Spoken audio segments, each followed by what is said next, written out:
Ipinakita po ng may isang daang tinatawag na persons with disability o yung mga may kapansanan na kaya rin nilang makisali sa mga pagdiriwang sa kanilang lugar tulad ng pagiging sagala at sa kanilang pagpuprosesyon hangat nila ang maisulong ang karapatan nila sa lipunan. Mula sa lungsod ng Quezon, live po ito na pagtutok ni Trisha Zafra. Trisha. Mike, ipinakita ng may 100 persons with disability o PWD na kayang-kaya nilang makibahagi sa mga gawain ng pamayanan sa pamamagitan ng pagsasagala ngayong hapon. Mula sa kalye ng Banawe sa tapat ng Orthopedic Hospital, pumarada paikot sa mga katabing kalsada ang higit 100 persons with disability o PWD para sa taunang sagala ng pag-asa ng ospital. 2008 sinimulan ni Father Arnold Abelardo, chaplain sa Orthopedic, ang sagala matapos siyang maging pasyente rito at mabatid ang kalagayan ng may mga kapansanan.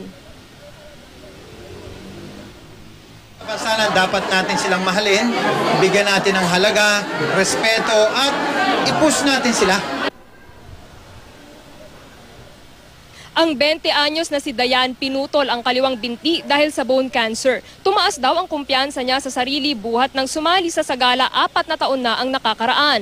Graduating siya ngayon sa kursong AB Literature sa isang universidad.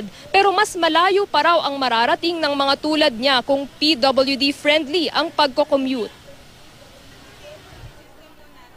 Halimbawa po, yung jeepney natin or yung bus, hindi po talaga siya fit for persons with disabilities. Sana po ay may nakatalaga na pong standard ng public transportation para po saan ay mapapagdali natin ang pagsakay ng mga taong may kapansanan katulad. Bukod sa pagpapalawig ng advokasya para sa mga PWD, hatid ng sagala ay saya sa mga lumahok.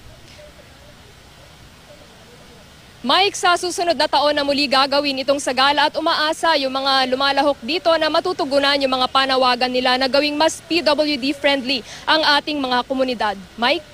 Dapat tama. Maraming salamat, Trisha Zafra.